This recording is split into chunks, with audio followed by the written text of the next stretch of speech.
Hi, I'm Catherine Owen, geography teacher and 2025 to 26 president of the Geographical Association. You're listening to the Coffee and Geography podcast. Grab yourself a brew and enjoy the listen.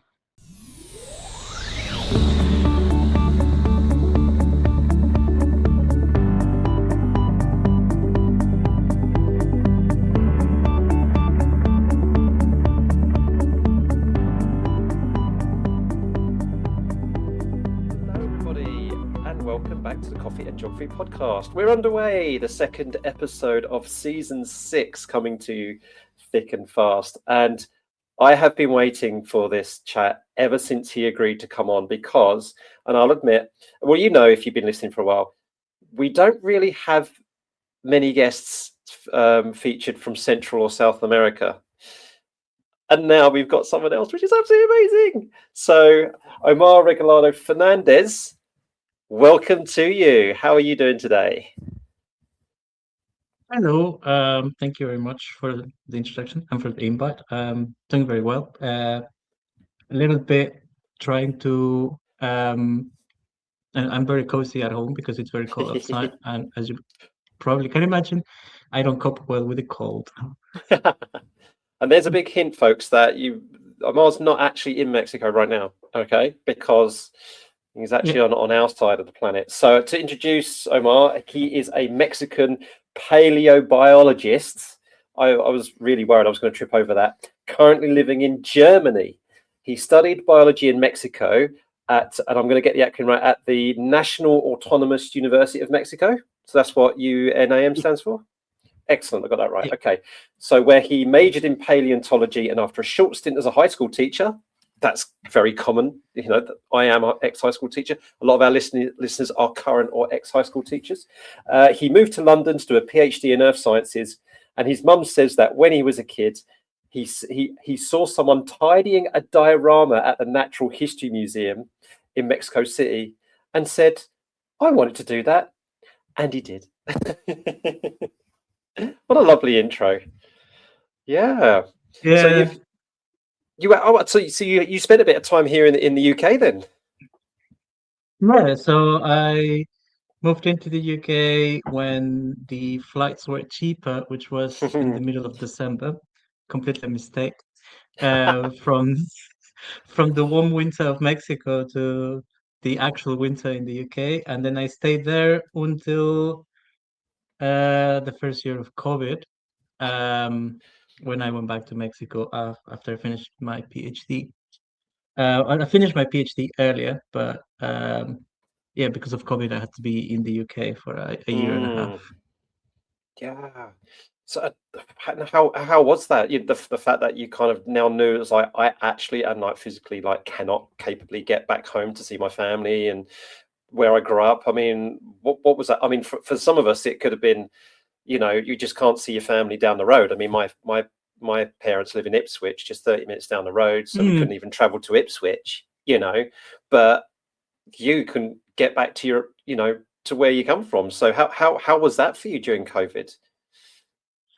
So after my PhD, I started because I had this short stint before in Mexico as a high school teacher. I started being a tutor for A levels at a school in London. But it was like a very temporary thing. I had like a couple of hours, but because of COVID, a lot of teachers left their home countries, and because I stayed, I got a more full-time job. Oh, right, okay. So I was very busy with this, but we were also the school was very international, and I was, I think, in the month between March and April, a lot of us started to feel very sick, and I got COVID in the first wave when nobody knew what was going on. So I just remember thinking when I got COVID and I was like everyone is talking about how is I don't know very lethal and stuff like that. I was just like, oh my God. And I remember Yeah, that yeah. I once thought, ah, God, too far away from my family and actual Mexican food. So Right. That was Okay. like Yeah. I really missed it a lot. Mm, And I think I it was very difficult for me as well to, because I feel like I was too online because I wanted to catch up what was going on in Mexico, what of was going in course. the UK. And Yeah. I Yeah. was just so intoxicated with all of this information that at some point I got just so overwhelmed. But it Mm, was like living the pandemic twice, once in the UK and once through everything that was happening with my friends, with my family. yeah. Um, Yeah. Wow. Yeah. Yeah, I know we so yeah, sidestepped a bit there, but yeah, thank you for sharing that. And yeah, my wife would totally agree with you when it comes to Mexican food in this country. She says she's American. She's where they can get some proper Mexican food over there, and she right. says you just can't do it in England. Sorry, you just can't do it. So she'll agree with you with that one. So what? So you're sipping on your brew. So what have you brought? What have you brought at the coffee house? What do you like to drink when you're having a chat? Um, so this is a coffee. I think as soon as everyone is like, uh, this is a chat of a coffee, I take it very literally. And so I always find a good excuse to drink coffee. So this is a Peruvian grain that I have never tried that I saw at the store. And I'm drinking it with agave syrup and oat milk. Um, so yeah, and this is my second pot It's the second of of the coffee. morning. Well, in all fairness, you are an hour ahead, so it is midday, so you can be forgiven to Mm, be on your second. You say I've already had 3 cups of tea, and I'm not trying to. I'm trying. One of my New Year's resolutions is the water now, so I'm still sticking. right. That's the only resolution I haven't broken yet. And what is it? We're recording this on the 15th of January. So yeah, let's talk a little bit about your kind of like your sense of identity in your place. So you're from please correct my pronunciation if I get it wrong. Is it Pachuca? Is that how you pronounce it? Yeah. Yeah. So Pachuca in Mexico, and that is just to the northeast of Mexico City. So you're right there in central Mexico. So, but you say you've been in the UK, you've been in Germany, and so yeah. So your identity today, Omar? So obviously you've got a strong, you feel you've got a lot of identity being Mexican, but what would you say that the places you've been, the places you've experienced and lived, what has that done and made Omar today? So if you were to think, well, when I was a kid, Mm. obviously 100% Mexican, I grew up in Mexico, but now I feel I picked this up habit, this culture up. I feel like this, I'm more stricter when we joked before recorded about my scheduling because of Germans, so what makes Omar today based on where you've been? So I think when like I think I started first questioning this the first time I left and I moved in the UK and I started to meet other people from Mexico that I realized that so this sense of Mexican identity was it's a very tokenistic thing because there were things Mm, my other colleagues from Mexico would say that obviously they are like this is obviously Mexican that I was like I have never done that I have never tried that these are there were things they would say that were like foreign concepts to me because they lived in a different place. yeah. Um, and something I remember is that so I was in high school. We had during a geography class. I had this teacher who was like basically you don't notice now because it's kind of homogenized in this Mexican sense of identity and so on. But I was between the high school and Mexico City.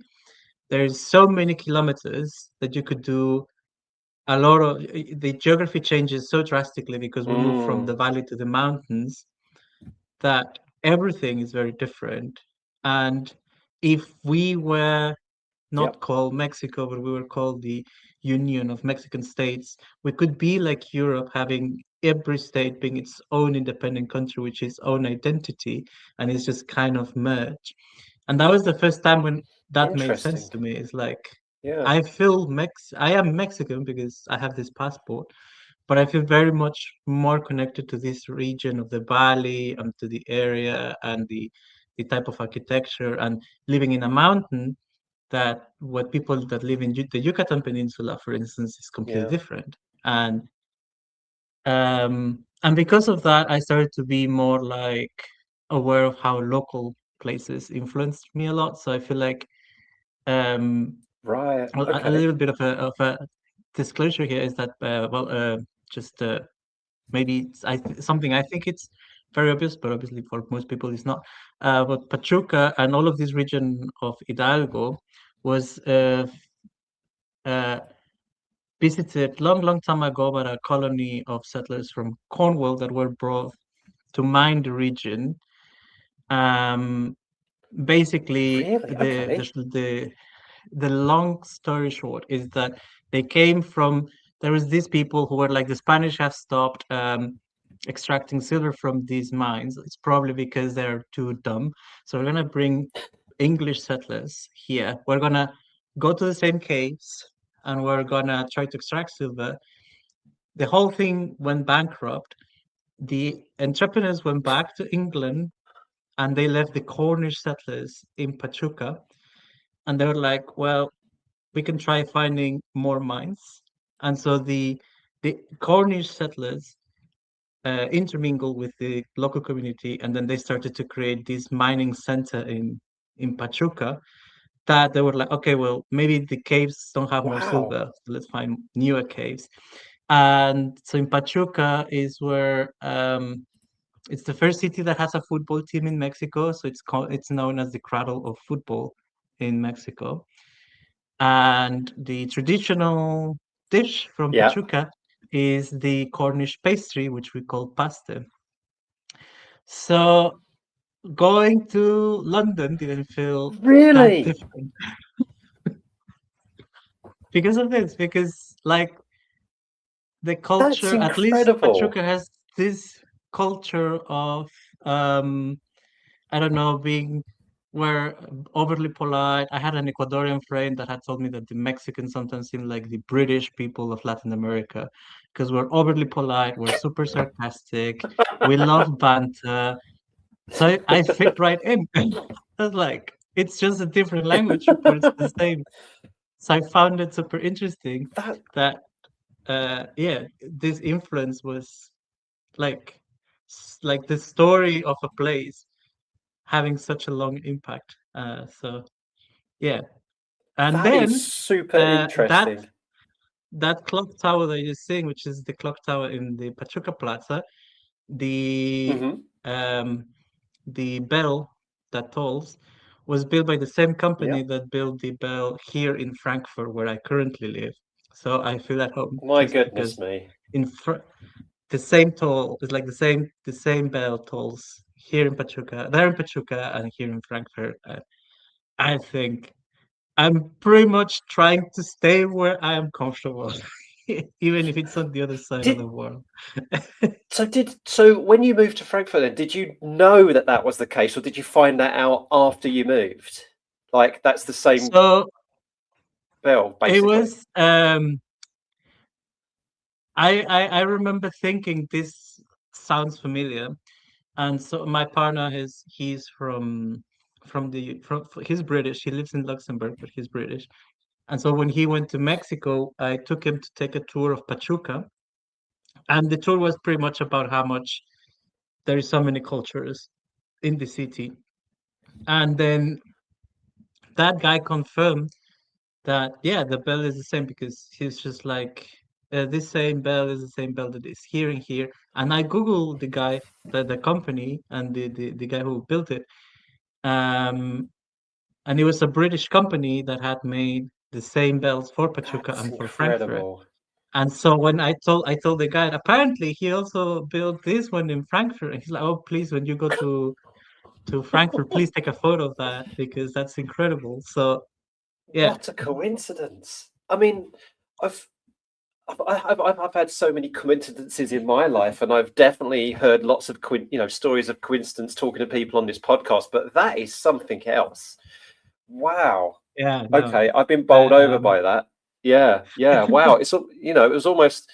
I mean, I've I don't really believe in fate, but sometimes when you hear things like that, you're thinking, well, hang on a minute. I know. Yeah. Oh wow, that is really interesting. Um, yeah, I've been a bit amazed and thrown by that. I've kind of like lost my track about where I was going to go next. um, yeah, so you've got so you've got that direct like historical connection between place. You've got that cultural connection, as you say, of the almost the Mm. Britishness, of as a residual of the colonial process back there, and we'll definitely be talking about that Mhm. because that's part of your work. So Yeah. yeah, and what about your partner then? Is there anything like you feel that because when you've been together for someone for a while, you start picking up their habits or whatever, and is there anything now that you've got thanks Mm. to your partner of the Britishness in him?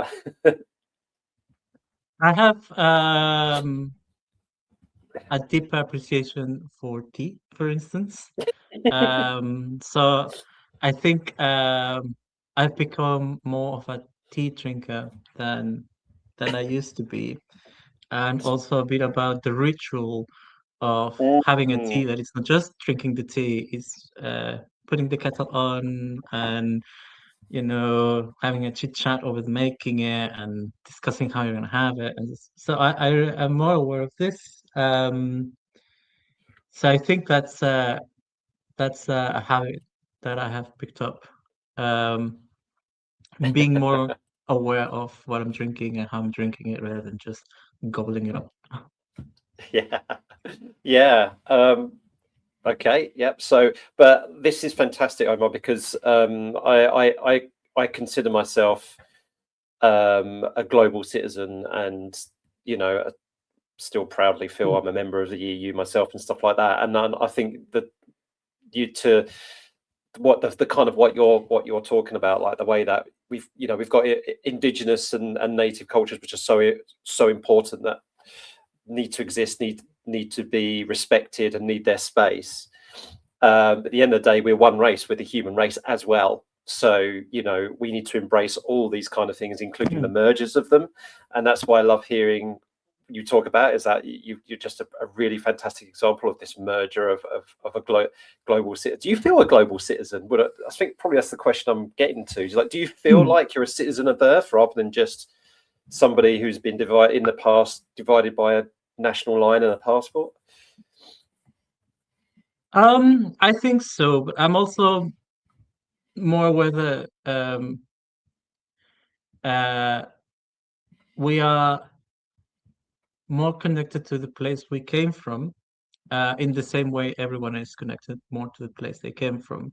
Yeah. And I'm more aware of how artificial these lines are, because it's like, I don't know, it's you get to see that England gets to be its own country, but then we get to be a whole country. So Mm, you start to question a lot what is even the point of having, these national identities. Um, and because of that, I feel like I have more in common with everyone else in the planet, yeah. uh, Yeah. than it's pretty much this. We are, yeah, hometown is always hometown.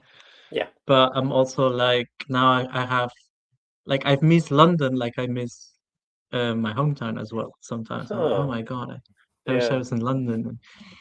And Yeah. so yeah, it's or when I am away also, I'm like, oh, I miss my home in Frankfurt, and I miss Frankfurt. So it's a bit like, yeah, get to That makes experience sense. longing for places that are not within your own country. So I feel a bit like that as well.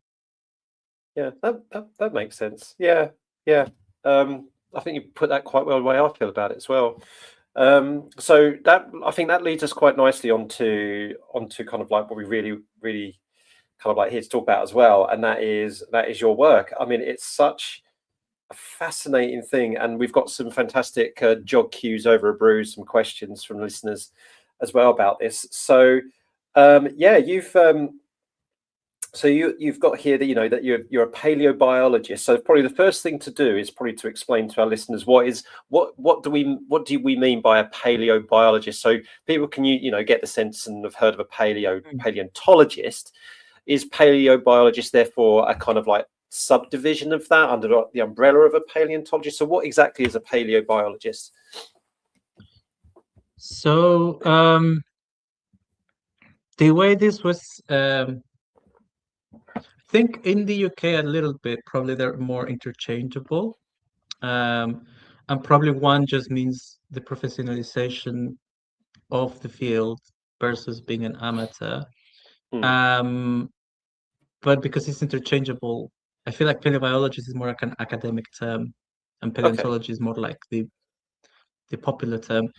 But when I was choosing when I chose this field in Mexico, it was explained to me that paleontology has more a focus on the geological aspect of the fossil record, whereas paleobiology is more interested in the biological aspect of the fossil record. So paleobiology tends to be more about what does a fossil record tells us about the evolutionary process and about the biggest changes in the evolutionary history of a particular group, like the great transitions and things like that.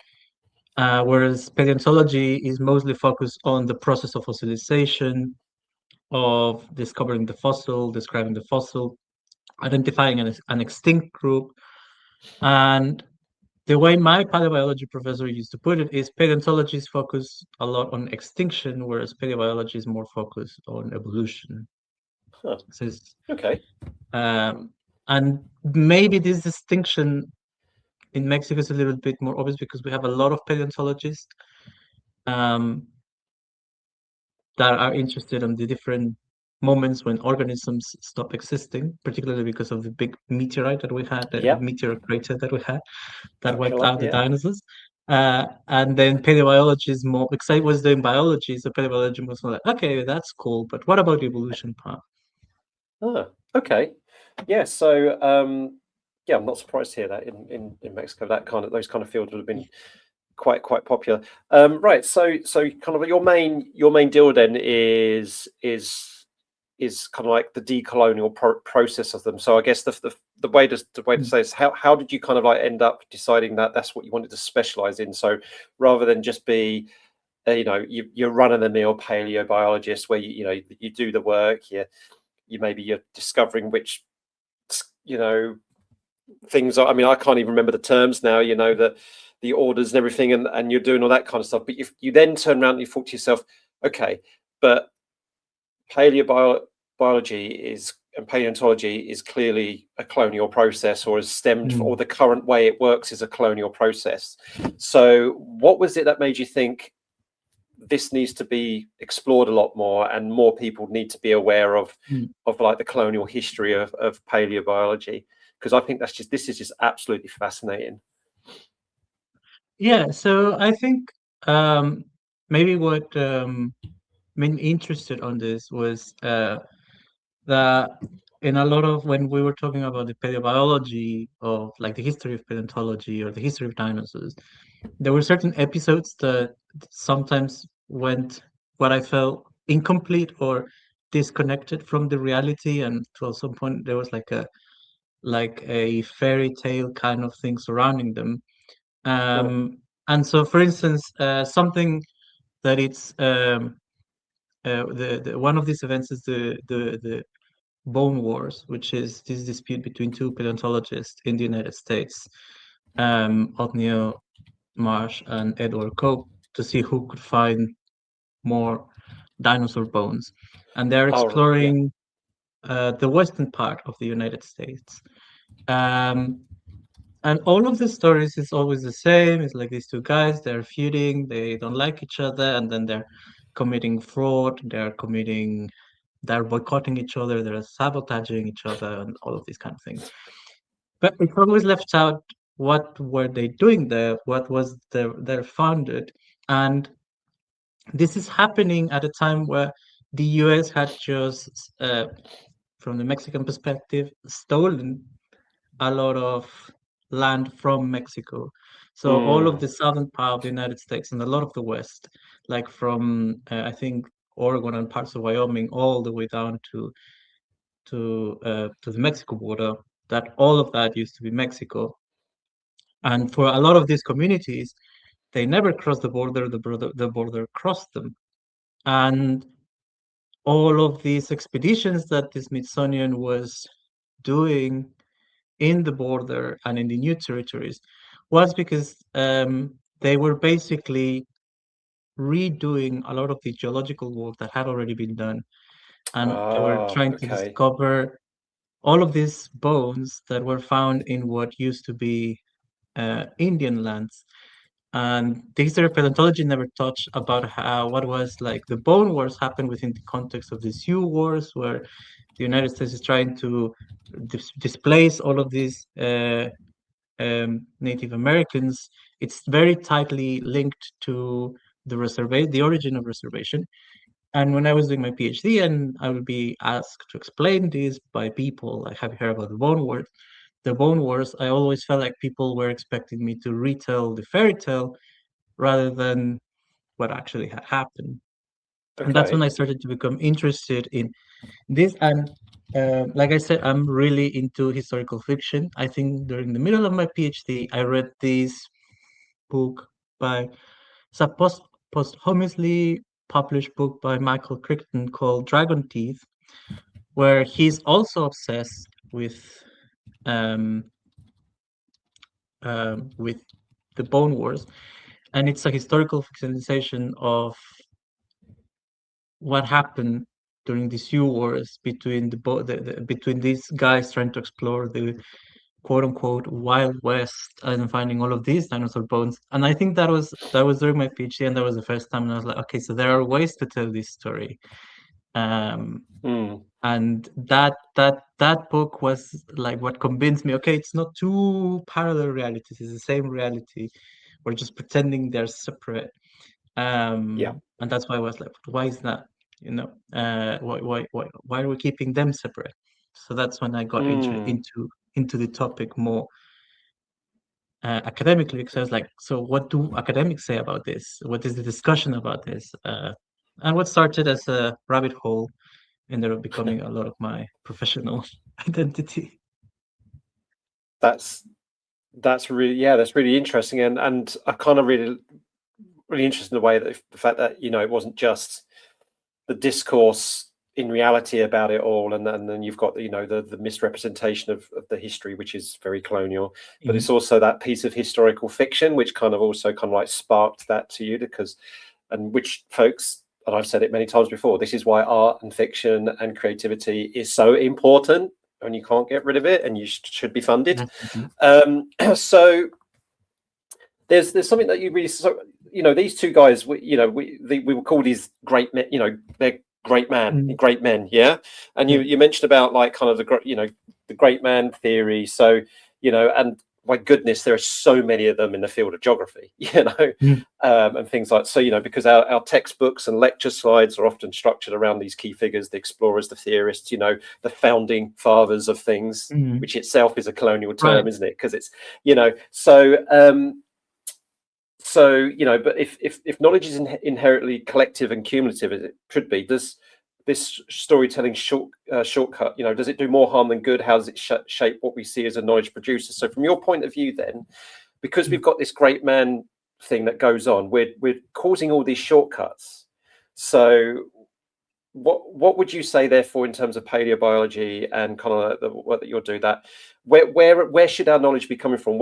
Who should be the knowledge producers mm, that we should be paying attention to, and in order to kind of like start undoing this kind of great man mm. theory kind that you've been talking about? Yeah. So I think just because of how informal this is, I'm gonna make an Yeah, analogy, and in yeah, the yeah, realms please. of historical fiction and fiction, I think an easier way to think about this is whenever there is a group that achieves some sort of power, someone hands them a book and they said, if you summon this eldritch horror, kind of the irony with Lovecraft here. This eldritch horror, um, it will secure your hegemony, and that eldritch horror is colonialism.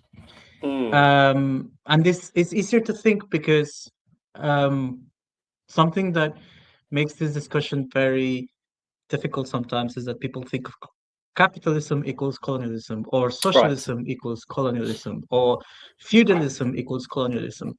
But colonialism is it's not just an economic principle. It's a whole system whose job is to secure and accumulate the power from the local all the way up.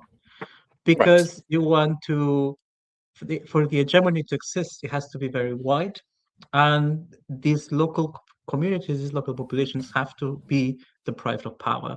So you summon this eldritch order, and then it starts to create this system, and it doesn't have an ideology. So that's why we can say that the United States is engaging in colonialist practices in the same way that the Soviet Union engaged in colonialist practices, is because at some point you really need to centralize this power and take it away from the local communities. And Mm. so when we think about science and the colonial parlance, sometimes there is this concept of Western science, and people think that that means the science done by people in the West. Yeah. But it's not a geographical concept either. It's more like the institutionalization of science that happened.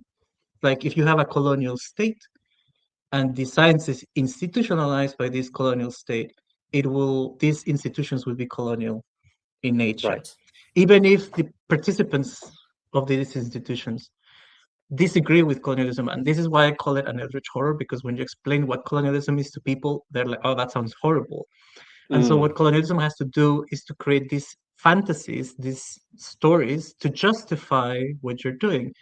And it could be these institutions, these scientific institutions, help in creating these narratives. And oftentimes it's about the past. You know, these lands belong to you. These lands were promised to you. You are the best people to get these lands. Forget about these people. They don't care. They are not humans, or they're subhumans, or they're Mm. also humans, but not the same type of humans because they believe in something different than we believe, and we believe in the right thing. So Yeah, using these words like savage, institutions, uncivilized, uncultured, those kind yeah. of terminology. Yeah. And so all of the local things become, and so for instance, in the Western science is this institution. It's not the scientists, it's not the science produced by the scientists, it's this institutionalization that basically says anything created by the indigenous people, by the locals, is folklore. So they never Right. had Yes. science. They never had, we have science, they never had science. And because of that, we don't have to look at what they're doing. And this is what I was talking about, how you had these explorers, these great men, redoing the work that previously people had done on them, because they're like, now we're doing the right science. We're Yeah. replacing their primitive Yeah. folklore with We're doing our real science. science now. Yeah. And for Yeah. those of you who can't So, see me, I'm doing the quotation marks with my fingers. Yeah. and I feel like science, it's very clearly, it's just using, I like so many definitions of science that when you ask people what is science and they say scientific method, abort the mission and start with, okay, let's discuss what science is. And science is just basically being rational. And instead of doing academic parlance, I'm going to bring another, because I really love science fiction. I think the person that has defined science best is uh, Agent Scully from the X-Files. Ah, but I need Okay. to find this quote. Okay. um, Crikey, where it's that's aging and me as well. That is. um, yeah, it's a discussion. It's an in season 4, and she says nothing happens in contradiction to nature, only in contradiction to what we know of it, and that's science. It's is this idea that what I see in the Yeah. world is what has priority. And Western science doesn't do that. Western science thinks of laws as prescriptive things rather than descriptive things. And that's why we have currently these debates about, um, I don't know, like these biologicism on around the trans debates. Like Yeah. it's basically this, this it's the scientific institutions produce that language that then enables the people in power oppress the local people. Um, and I think that that's the definition of science: is what we think it's correct, may be wrong. Nature is what says that's correct, that's Yeah, incorrect. So Agent Scully that's nailed it. really. That's the definition. That should be in the textbooks. Yeah, I'm all for that. I'm all for that. We should get Gillian Anderson to do a few, just to do a few like Oh guest yeah. lectures and stuff like that. That'd be amazing.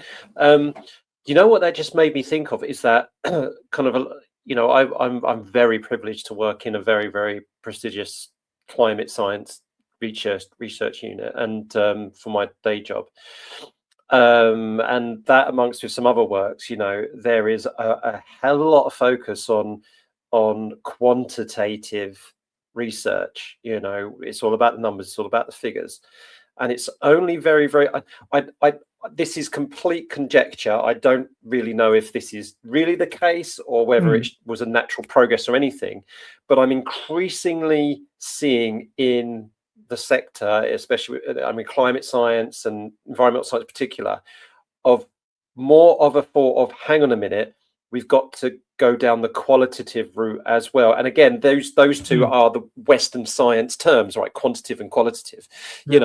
Whereas my point is that qualitative, as in, well, we should be listening, we should be hearing stories more, we should be talking about people with their lived experiences, we should be bringing in people who exchange knowledge. It's not just about whether something can meet a spearman's rank or a chi statistic measure or something. And so I don't know whether that's been a result of the wider push for decolonizing science, the fact that we need to now do a lot more talking and listening and sharing, not just, well, the math needs to add up, or it needs to be statistically significant. So I'm hoping that the two are going together, but it's still a very Western science, again with the quotation marks, kind of like way of looking at it. It shouldn't just be quantitative, qualitative. It needs to be a lot more based in sitting down in a knowledge circle and going out with someone and saying, right, how are you reading the land? What have you noticed from experience about how the climate is changing, or whether these we now have invasive species, etc., etc., etc. Rather than just taking quadrats and measuring. So that's what I'm hoping is happening. Now I've got a question for you, which is really, really interesting, because also in your work you say about the language of the discipline as well. So you've already just previously mentioned that, and we use we use terms like a species colonizing a new habitat, an ecosystem being pristine or untouched, blah blah blah blah blah, and all that kind of stuff. And of course, when things get discovered for the first time, that they've been there, it's just by humans, and they've been there, and they've been utilized and recognized and revered by the native people, First Nations people, Indigenous people, and then the colonizers come along and they give them names. Like Rhodes. Rhodes has put his name to a lot of things, right? So I've got a question here from Izzy from the Decolonising Geography Collective. She says, and it's a bigger question than this. So on the screen it says, should we drop old names for plants and start renaming them with decolonizer histories in mind? But if you just bear with me, Omar, I'm just going to read her full. That's just an excerpt from her question. She said, we look at Rhodes and how there are over 100 species named after him, and the derogatory South African terms mixed in with their names too. I saw in some conferences on YouTube that people are looking into decolonizing botanical catalogues. There seems to be a debate about if we should rename things. What do you think of this? Should we drop the old names and start renaming plants with these histories in mind? There could be a public service announcement at garden centres or something telling people why the names have changed. The practicality of this is probably the reasons why botanists do not want to do this, but she would love your opinion on this. What a great question. It is. And I think it's probably one of the things where I have like a lot of strong opinions, because I'm a taxonomist, just of dinosaurs. So I think, just using this analogy of the eldritch horror, they cause violence. So whatever we think about colonialism, at the end of the day, it's violence. It's any type of violence, any type of the topology of violence is executed against a local people. A lot of Mhm. people think that it needs to involve displacement or a genocide. That's a very high threshold. Like the violence starts way, way, way before that. Um, and so if you think about that, then decolonization is about justice. So how do we bring justice? You cannot undo the violence, and that's where it gets frustrating sometimes, and that's why a lot of people um, find it difficult to digest because at the end of the road there was violence. Decolonization means justice. How do we Mhm. bring justice? And I feel like this debate about the logistics of the names and stuff. Gonna be very honest, taxonomists we change the name of things very often. Names of things that are like scientific names, the public is going to get confused. The public is already confused as it is because we change stuff, we split names, we merge names. You can go to a gardening catalog and they'll have names and you'll be like, oh, these are all outdated or whatever. That's in terms of like changing the names, I think this is also a bit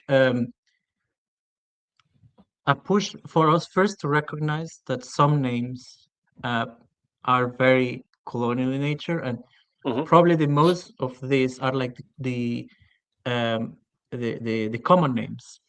Like for instance, this flower that in English is only called poinsettia. That's not the scientific name. She mentioned Um, that in her text to me. Yeah. Yeah. Please ah, continue. That's perfect. so Yeah. so poinsettia, that's the common name of that plant. That's not the scientific name. The scientific name was actually coined here in Germany when it was brought by Alexander von Humboldt from Mexico. And it's a winter plant. It's very common in Mexico. There, with the climate, it grows as trees. Here, it's always a pot, but there is like grow like these gorgeous trees of these plants. And the name of the plant in Nahuatl seems to have been Quetzalcoatl. Nobody knows what it means because the records of this is just a small tangent. Like basically, the Spanish came, they burned a lot of the things that were written by the Mm. natives, and then they realized, oh, if we want to communicate with them and evangelize them, we actually need to know about them. Do you mind going back and asking them to retell us everything we just burned? And so a lot of this, we don't Mm. really know what this means, what the name means. There are some hypotheses that maybe it means wilting flower or leather flower. We don't know because it was destroyed by this process. And the name Poinsett is the ambassador from the US to Mexico who pushed for the US to take half of Mexico. Right. Okay. And he came back with the flower to the United States and was like, I'm introducing it to the botanical gardens. It's a beautiful flower, and it's named after him, after Poinsett. And it doesn't have a common name. So, Huh. what will bringing justice to this mean? Like, what would what would do justice to this story? Changing the name, writing it, making sure that when we change the name, we are telling this story, that we're questioning the legacy of the great men, because somehow, and this is where I was going with this, I think the right answer is when we talk about people, these great men, it's somehow like their work, their scientific work, it's a purifying force that kind of undoes every violence they committed against people. But they were great scientists, and it's like, yeah, someone can be a great scientist and a terrible Mm. person. Elon Musk kind of has shown that. I don't even think he's a scientist, but some people think he is. So let's say he is. It's pretty much the same. Like it's this purifying force of the legacy, and that's Mm. what we should be decolonizing first. Like the logistics, we can talk about the logistics later on, but I feel like the first step is how do you, if colonialism means violence, what does decolonizing means? Maybe that means changing the names. Maybe Yeah. maybe something else. or maybe it's case by case. Maybe some names we can keep, some others we should redo. But like the case of poinsettia is it's like changing the name poinsettia to something else does not break taxonomy. It's not No, like, oh, and then the taxonomy of science collapses, and now we're all in the dark. That that's won't happen. interesting. Yeah, that's interesting. Yeah, and I guess I guess also if you've got examples like this, if you are able to change the names and not kind of like Mm, and it still maintains the taxonomy, which is a whole new level of challenge, then at least it kind of starts to raise awareness. So like saying what's happened with Uluru, instead of calling it Ayers Rock anymore, and I can't for the life of me remember the Welsh pronunciation of Snowdon, but now it's called what it should be called in Welsh Gaelic now, and mm. that raises so that all that kind of stuff raises awareness. So at the very least, to get people thinking about these things and talking about these things. Okay, so we've got the second question then comes from Gemma Archer on LinkedIn. So she says, what systemic obstacles in the move towards decolonisation of polio and STEM do you think there have been, and do you have any glimmers of hope? And a follow-up to this, she says, is that have you found there's any differences between different countries? Like, are some countries doing it better than others? Have you got more hope that in some places than others, or is there more challenges? It's a bit of a big question, but very briefly, because we are running out of time. What do you reckon are the main barriers, but the main causes for hope?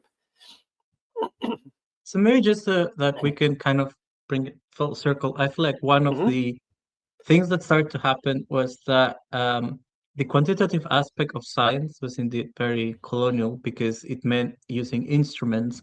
And if the institution that holds the power is making the instruments, then, quantitative has priority because then if you want to do the science, you have to buy me the instruments to do it. Right.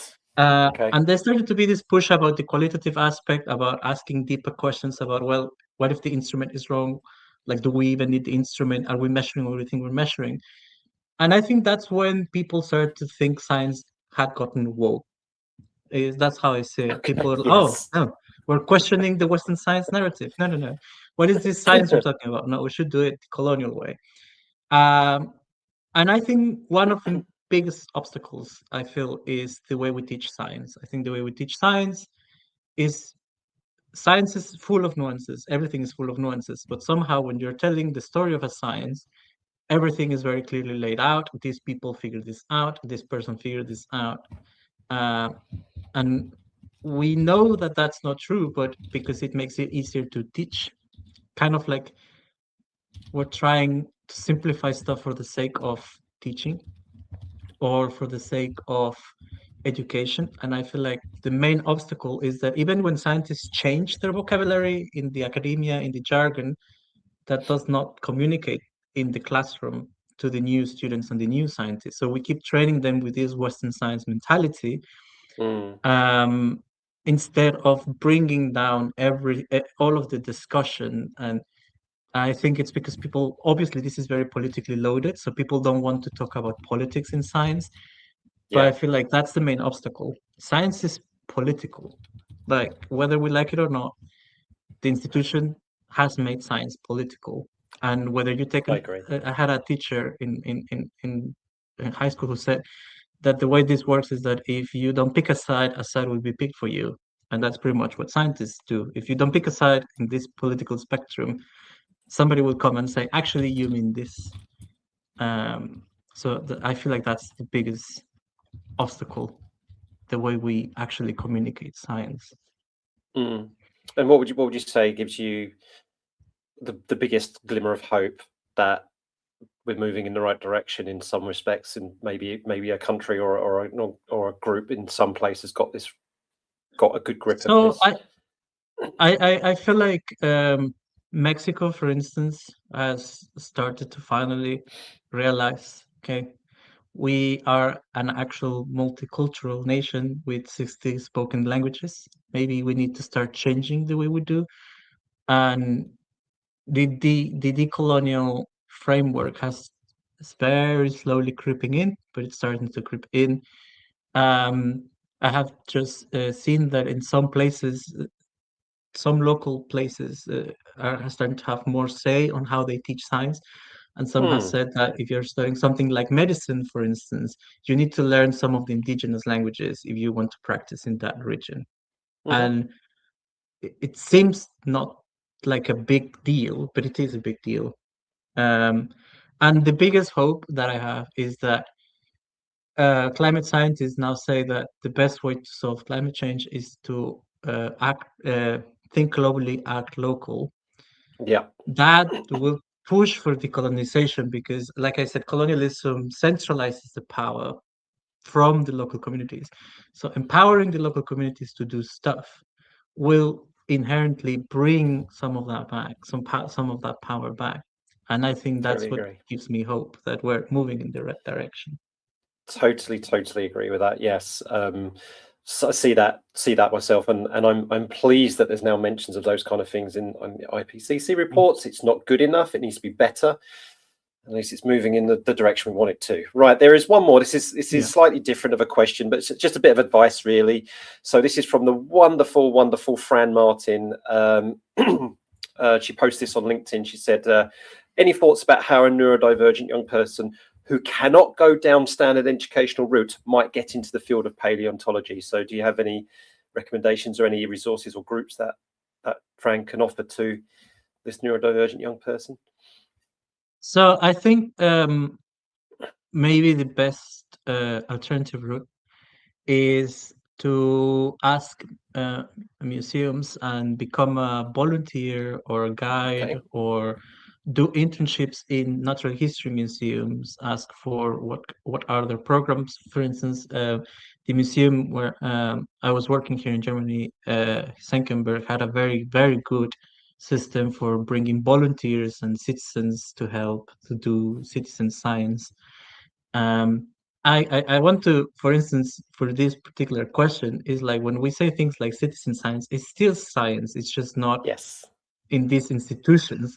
So 100%. citizen science is also science. So you get to do science by getting involved in a citizen science project.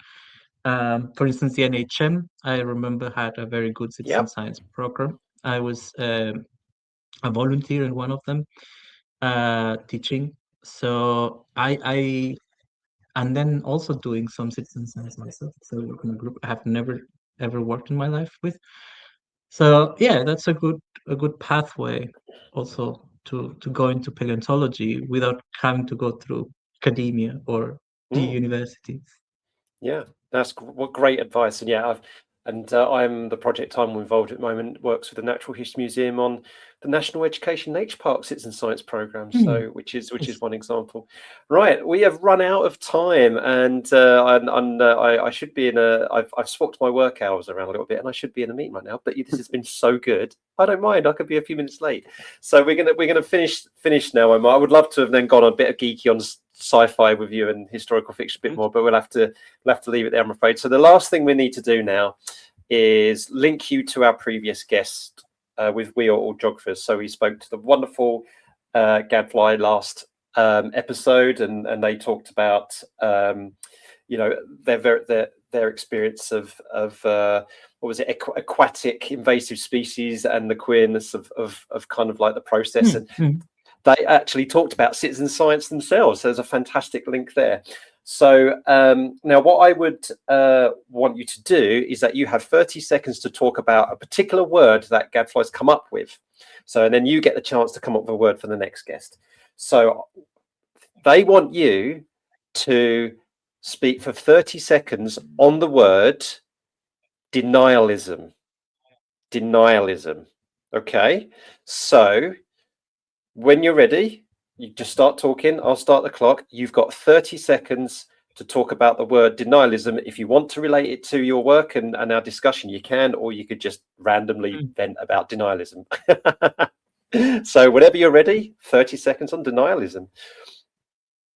Okay, so I guess I will just stick to my guns. What I have done. I feel like denialism is pretty much the secret weapon of this eldritch horror, because it's always constantly telling you, I'm not here.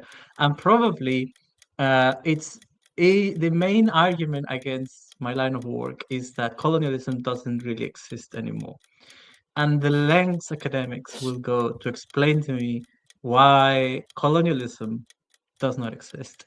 And this denialism, it's present like everywhere. And I think probably one of the happiest, uh, or not happiest, but like cheerful, or gives me some like silver lining of Okay. this, is that I think that denialism is finally dead with in 2026, when colonialism came and hit us in the noses with Donald Trump invading Venezuela and wanting to take Greenland. So I I never don't have to thought I'd explain hear him as a colonial. positive. No, he's not a positive No, by no, I any mean, means. like, some good has come from it. At least people are maybe Yeah. starting to wake up. Yeah, no, I know what you mean. I know what you mean. Yeah, I don't think they will awake, but I feel like then I don't have to engage on their denialism anymore. I can yes, just be okay. like, till next time, bye. No, well, yeah, well, great. I love the way you just tied that into kind of like the bits that you've inspired you as well. So what would you like? What word would you like to say for my next guest? Anything you like. Could be related to our chat, or it could be just a random word plucked out. Somebody even came up with the word toenail one time. So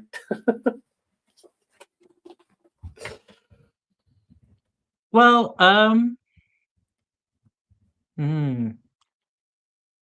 just a word. Okay, maybe about the 30 seconds about the word camouflage. Camouflage. Ooh, this is so cool, because it's like adaptation, which Gadfly had to do, because that was the final word of season 5. That suited them perfectly, and I think denialism, you really did a great job on that one. And knowing who my next guest is, I think camouflage is going to be perfect as well. It just happenstance, because each of you folks don't know who the next guest is. So so there we go. Right, Omar, where can people find you then if they want to connect with you? So I know you're on Blue Sky, so that's one way. So what's your Blue Sky handle, and is there any other way people can connect with you? Yeah, so my Blue Sky handle is Math Chaos. I love it. Yeah, it's a bit ironic. As a person that does decolonism, I really love maths, and that's why I'm like maybe quantitative only is not the best.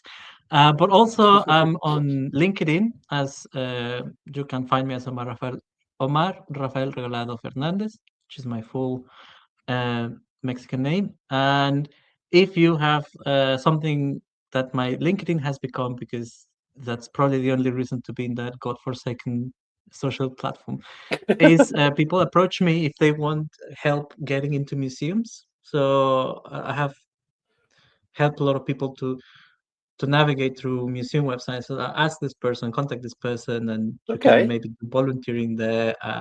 Or if I know someone who works there, I've been doing this network. So if anyone wants to work in museums or have interest in having a career in museums, they can hit me up. And yeah, that's also a good way to get into citizen science and stuff like that. Oh, brilliant. Well, thank you so much, Omar. This has been a fantastic discussion, and thank you also for answering those 3 questions from our listeners. And I hope we stay in touch, and good luck with the continuing of your work, and enjoy the next time the bell tolls in Frankfurt, and think of home. Thank you. Yeah, no, thank you for the invite, and thank you for the chat. It was very, very cool, and the questions were very, very. They were good. Very thought-provoking, so I really like that. Thanks for tuning in to another episode of Coffee and Geography. If you're enjoying the show, be sure to subscribe on your favorite podcast app and leave us a rating or review. It really helps. Some episodes are also available with video, so don't forget to check out the Geogrambling's YouTube channel for more. Stay in the loop by following us and using hashtag CoffeeJogPod on Blue Sky and LinkedIn. That's hashtag CoffeeJogPod, where we share updates on new episodes and upcoming guests. Got a question for a guest? Post it on LinkedIn or Blue Sky using hashtag JogQ Yes, hashtag JogQ and we might just feature it on the show. Keep exploring, keep connecting, and as always, keep geogging.